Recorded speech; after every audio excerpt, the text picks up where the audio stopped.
The Newsround on Off the Ball. This is News Talk. Now then, you're welcome along to Monday evening's Off the Ball. Despite a low-key billing, we can safely say the All-Ireland semi-finals more than delivered, not least yesterday. Derry, so brilliant and went oh so close against Kerry. Darren O'Sullivan and Colin Boyle are on the way. A new superstar, admittedly he had won a US Open, but I think it's safe to say announced himself on centre court yesterday. We will talk to Luke Jensen about the king of the tennis world right now at the age of 20, Carlos Alcaraz. Matt Williams, meanwhile, is back on Monday Night Rugby. It's been a while since we've done some rugby. 3-match ban for Johnny Sexton, not disastrous. Matt has been watching the opening 2 rounds of the Rugby Championship. We'll get his impressions. Short version: New Zealand very, very good. Australia rubbish. South Africa average. 53106, the text number. We are at Off the Ball on Twitter. Michael McCarthy, hello to you. Argentina, not even worth mentioning. Well, you know, they're doing okay, I guess. Richie McCormack, hello. Gents, how are you? We are very well. So, Carlos Alcaraz. There was a moment where Claire Balding said, and you know he's closer in age to Prince George there than he is to Novak Djokovic. Oh, God, they were. Do you know what? There was a moment at the end where... Sorry, I don't want to get off on a negative footing, actually, but I'll quickly say it. Okay. There was a moment at the end where Alcaraz was like lying on the floor in the middle of centre court, and it was like a second, I would say, after the last point was won, and they immediately cut to William and the babies. And it's like, could it be a break? Show people who are relevant. And then they showed Alcaraz running up to an amazing moment when he ran up to the box, and his coach, Ferrero, like, you know, that was class. That was what this is see. But we had to see a lot of royals before we got there. Is there any chance they were cutting to the King of Spain first and you didn't clock him? Yeah, they were. Yeah, just Prince George just happened to be right in the centre of the shot. The King of Spain just off to the corner, but that's who they were looking for. Hey, look, it's the BBC. Peaked at 15 million viewers, TV and player combined. Deserved every single one of them. I would like to be fair, and there was another guy who kept. I'd imagine people probably thought he was the King of Spain if they weren't familiar with how King Felipe looked. There was a guy who was side of court who kept getting a lot of shots, who had a Spain flag wrapped around his neck and looked that kind of age that he could be a royal sort. I did see this guy. Yeah. I never thought he was the king. Now I have to say, there's the King of Spain. No, it's not. There's King Felipe up in the box. It was brilliant, like from start to finish. I had one of those notifications on the TV yesterday where it said you haven't touched a button on here in 2 hours, whatever it is.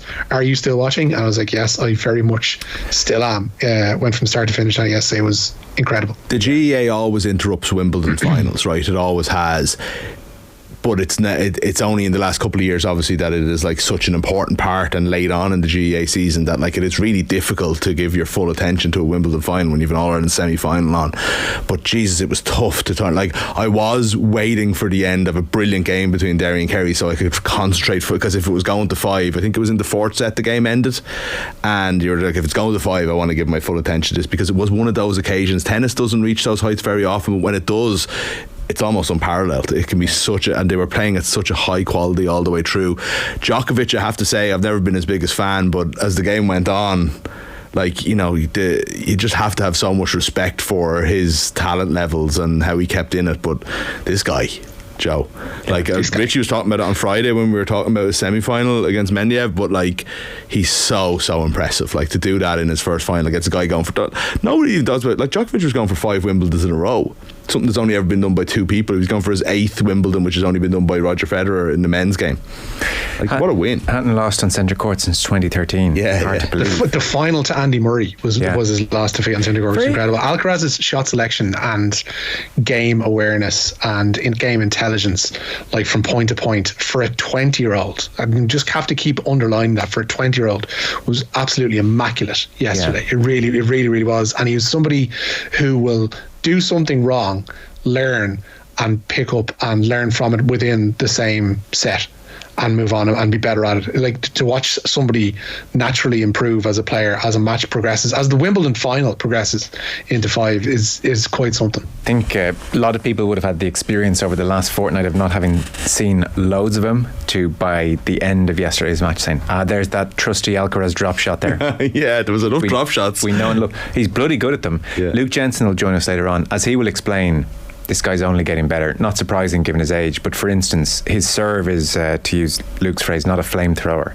but it's about to become one very, very soon. So you can tell it's in him. Scarier. He hit a second serve at one stage that Djokovic couldn't return, and like Djokovic can return anything, you know, and you're thinking, wow, that's in him. That's going to get better, you know.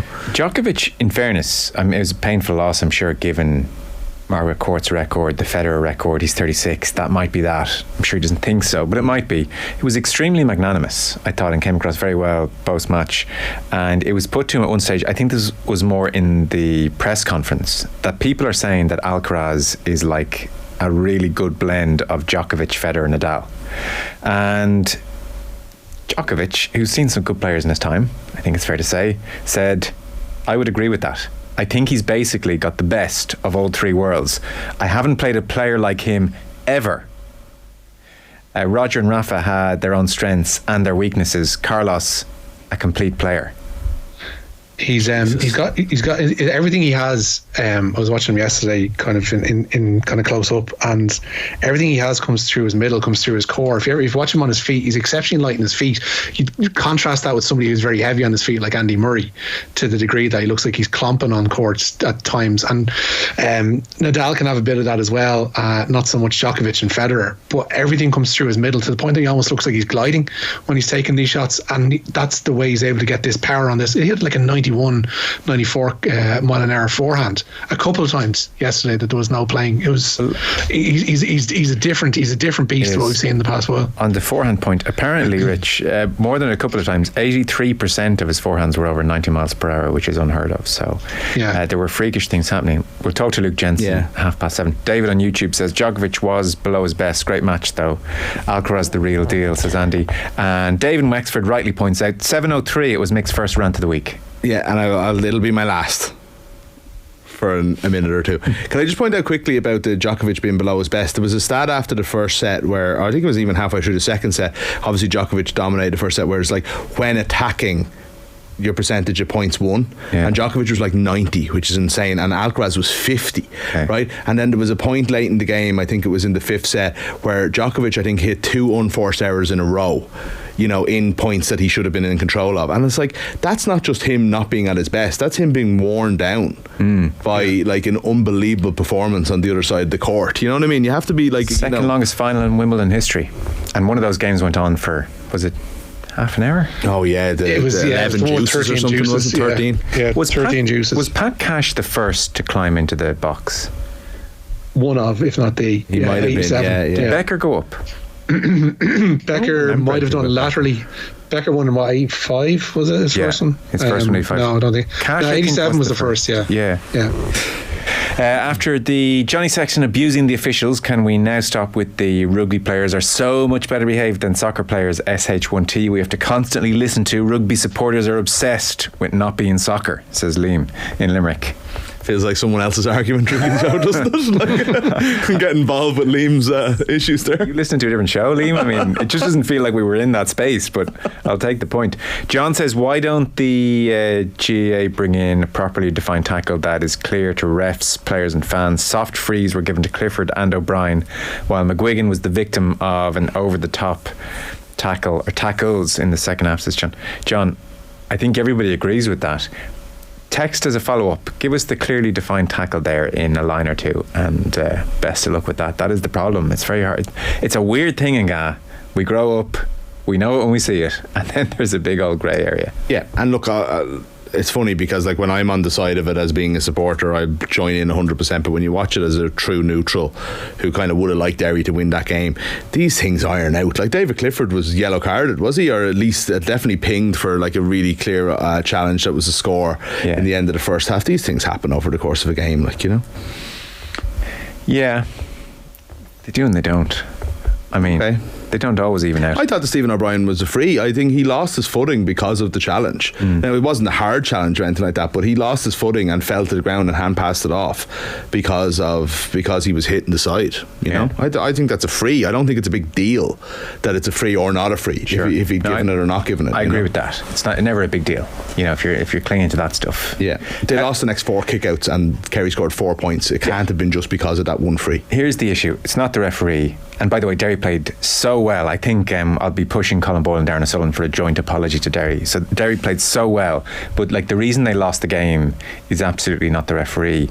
The reason they lost the game, or one of the key reasons, is they had 14 shots in the second half and scored 3 of them. Yeah. Well, I heard Paddy Andrews talking to you right before the game. I was literally just got home in time for it, and it was a really interesting chat where he predicted that Kerry would score 118. I think they scored 117, and he predicted that Derry would find it hard to get more than 14 points, 14 scores, and they got 15. Do you know, like, and it's a close game. I think they got 6. They got an extra, that weird point at the end, but unintentional point. Yeah, exactly. So they got 16 points. But like, think about that. Like, you know, that is exactly what happened. They both played to their form, really. You know, well, Derry were just a little bit more exciting and beautiful to watch than they normally are. And they had 12 of those scores by half time. Yeah. So it's just a bit of a failure in the second half to keep scoring. You know. Their manager spoke really well after the game. We'll get into all that with Colin and Darren at 8 o'clock. Richie, I guess it is the week. The World Cup, after all the talk, is here, and pretty good news, I think, on Denise O'Sullivan. That old protective boot has been left in the hotel room. Yeah, the Republic of Ireland manager Vera Pauw remains hopeful that Denise O'Sullivan can play some part in Thursday's World Cup opener with Australia. The midfielder was engaged in light training this morning, having been in that protective boot following Friday's abandoned friendly with Colombia. Thursday's opponents, Australia, meanwhile, have released a video demanding equal pay from FIFA with their male counterparts. Currently, the tournament prize pool for the women's is €98 million. That's a quarter of the men's pot at their last World Cup. The players are also calling on players in Australia's A-League women to be fully professional. Australia beat France in front of 50,000 fans in their warm-up game in Melbourne on Friday, and Ireland's Heather Payne says they will take plenty from that game. Yeah, it was a good game. You know, obviously France are a very good opponent, and Australia won 1-0, so that says a lot. And yeah, they're obviously a really good team. They're ranked in the top 10, so of course, you know, they're going to be a tough opponent, and we are underdogs going into it. But yeah, you know, they're quick up front. You know, they're good on the ball, and of course they have Sam Kerr up front too. So just all stuff we knew before, but it was good to see them, you know, against France, top opponent. Yeah, it's very much a case of underdogs, and even like that Australia beating France in front of 50,000. Like, the atmosphere will be something for several of the Irish players to contend with on Thursday, amongst obviously various other things, not least Australia. Yeah, 82,000 people in Sydney. It's going to be like such an occasion. Like, I just genuinely cannot wait for it. But yeah, there's definitely trepidation there. You know, like, Ireland we need to get off to a good start. You can't, like, you know, there's a fear about, there's a Euro 2012 thing knocking around in my head where we all had the conversation about Croatia will be grand, and then, you know, we'll get a point off Italy, and sure, if we lose to Spain, we lose to Spain, and sure, like, we're in the hardest group of all time, you know, underestimating Croatia. Like, you know, we're in a silly difficult group, and we just have to be honest about that. But look, not to say that they can't manage it.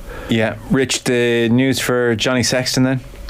Yeah, he's going to be free to play for Ireland at the Rugby World Cup, having escaped with a 3-match ban. The Ireland captain admitted to 1 charge of misconduct of the 3 levelled at him following the Heineken Champions Cup final. An independent disciplinary panel found his behaviour confrontational and aggressive towards and disrespectful of the match officials. Sexton would have faced double that ban were it not for what they called an excellent previous disciplinary record and his admission of guilt. A supposed incident at half-time outside the officials' room wasn't investigated by that panel. Leinster, for their part, have had a £7,500 fine suspended for failing to control Sexton. So I guess for Sexton, obviously the headline news is he doesn't miss any World Cup games. Downside is Italy at the Aviva, England at the Aviva, in particular England on the 19th. That would have been a nice way to say goodbye, I suspect, to a Dublin crowd. I'm sure he'll do some kind of a lap of honour or be bullied into it in his civvies. You don't think so? Will he be allowed on the pitch? How does that work when you're suspended? At full-time whistle, he does what he wants, surely. Yeah, I don't know. And I don't think... Well, that's clearly not the case. I don't think playing... yeah, true. Samoa and Bayonne will upset him overly.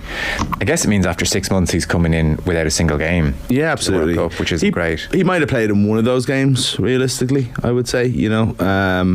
So, like, in some ways he's got off quite lightly, but it does put Ireland in an interesting position, and Sexton, like, there's an expectation always with him that he's very good at coming back with very little rugby, yeah, and has always done it. But, you know, he is also getting older. You don't want to be kind of like letting things tick on too long. You don't want to not play for 6 months at this stage of his career, you know. But all the real work will be done in training, you would think at this stage. Those warm-up games are a farce to begin with.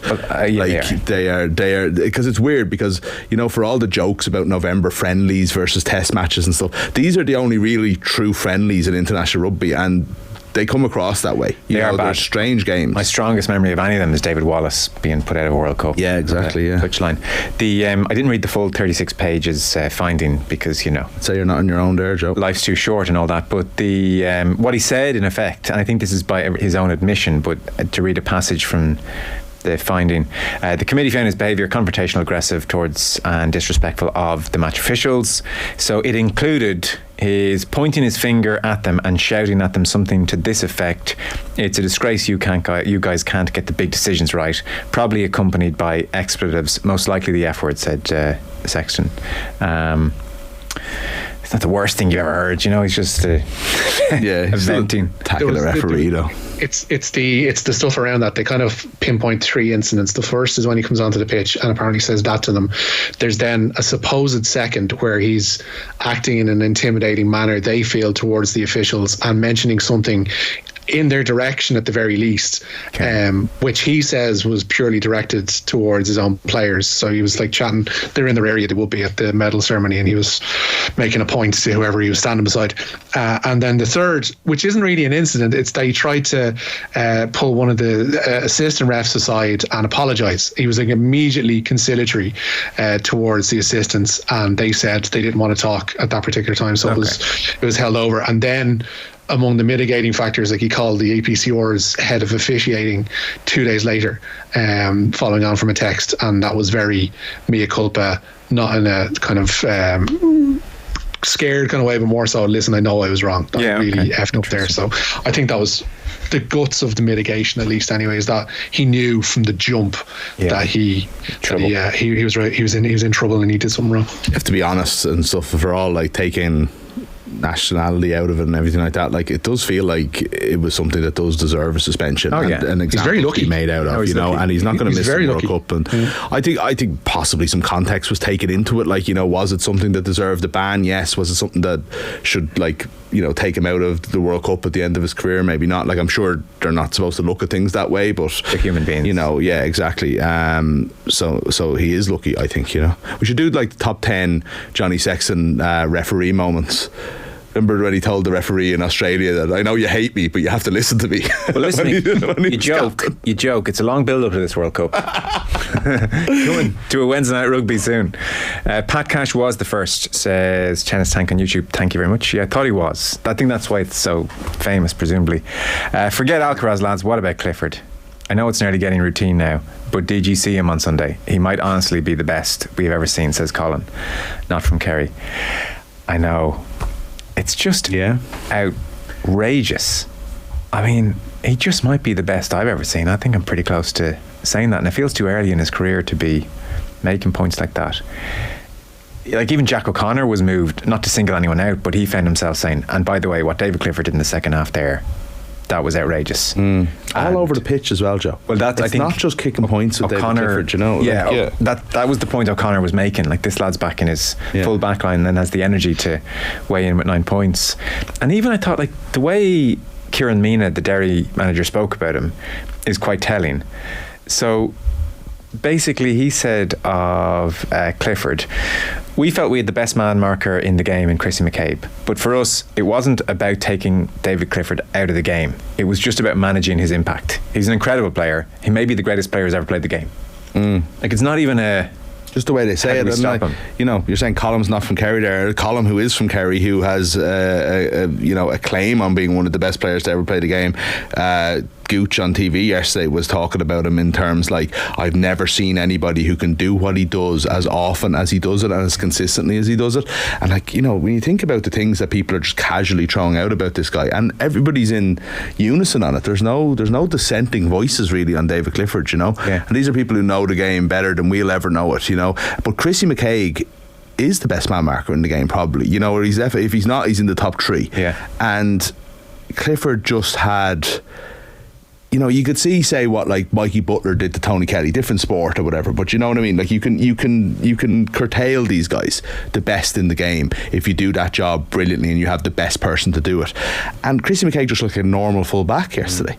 He really did. Like Clifford was going around him and he was fouling him, he did okay, but just too good. Like, he seemed to kick one shot with McCaig like just on top of him. Yeah, it went wide, but only just wide. But it was only just wide. I thought it was over. Like a snap. Oh, I'll just have a go. But the dimensions didn't really seem like it was a thing anyone else would have tried. McCaig was so on top of him. So yeah, he's just a freak. We'll talk to Darren and Colin about it. But I mean, Kerry were done. Like that's a one-man win. I know the rest all played their part, and Stephen O'Brien was good, and Sean O'Shea came into the second half and all that. But I mean, Clifford's the only reason they won the game. Yeah, they went from 2 points up to 2 points down in kind of no time, and he was the catalyst of everything they did well in that time. You know, first half it would have been who else showed up in the first half for Kerry? Yeah. So he was just extraordinary. I mean, you kind of run out of superlatives is the only problem with, like, you know, for the last 5, 6, 7 years, anytime we talk about Messi, I'm like, yeah, like he's really good. You know, what can you say? At a certain point, you just watch him and enjoy him. He's hard. Those guys are almost hard to talk about. It's funny. I was thinking yesterday there was a kind of a conversation about how Derry and Kerry have no real championship history against each other. I think they played in semi-finals back in like the 50s or whatever, maybe once in the 70s or something like that. And it was something I was just thinking, geez, Clifford. And I remember it was the minor final where he scored like the 4-8. Yeah. I think that was against Derry. And I was like, right, they might be happy enough not to see him again. I was at that game, and I do remember someone said to me, look, we'll see what he's like. It's seniors. minor, yeah. Settle yourself. I think I was getting quite excited. That's probably the only minor final I've like watched with intent for the full 60 minutes. Yeah. So David Clifford, unbelievable. Lest you need reminding. So Rashida Adeleke, we're hoping to talk to her, I think, on the show on next week, Monday. Monday, yeah. We were wondering, Rich, what she would do. She's going to be busy between now and then, to be honest. She'll make her professional debut over 200 metres tomorrow evening. She's been entered in the Juliai Istvan Memorial Meet in Hungary, where Adeleke will come up against the reigning 200 metre world champion Sharika Jackson. Her first race as a pro over 400 metres will come on Friday night in the Diamond League meeting at Monaco. Meanwhile, Sophie O'Sullivan took gold for Ireland in the European Under-23 1500 metres in Finland over the weekend. Sarah Healy took silver behind O'Sullivan, while in the men's event, Andrew Coscoran broke his own national record. Kind of incredible, isn't it? An Irish 1-2 in the European final. Yeah. So it seems everybody her age, all her rivals in university have all turned pro this year, a year out from the games for whatever reason. So we'll chat to you in a bit more depth hopefully on Monday. You've got some Jack O'Connor for us, Rich? Yeah, for the fourth time this century, Dublin and Kerry will meet in the All-Ireland football final. Dublin pulled away from a resolute Monaghan on Saturday evening to win by 7. Kerry, as you mentioned, coming from behind to beat Derry 117 to 115 yesterday, aided by those 9 points from David Clifford. And Kingdom boss Jack O'Connor says it proved any doubters of his side's character wrong. Yeah, I mean, any questions I would ask about, fellas, you know, had we the battle for it, had we the heart for it? Because that's what that game turned into in the end. You know, there was mistakes galore. I mean, out there in the middle of the field near the end, David won a great turnover. Then we gave it straight back to the boys. Then we won it back again. You know, that kind of thing. So there were huge mistakes, but by God, was there some honesty in that, and some honesty by the players. Honesty of effort was incredible.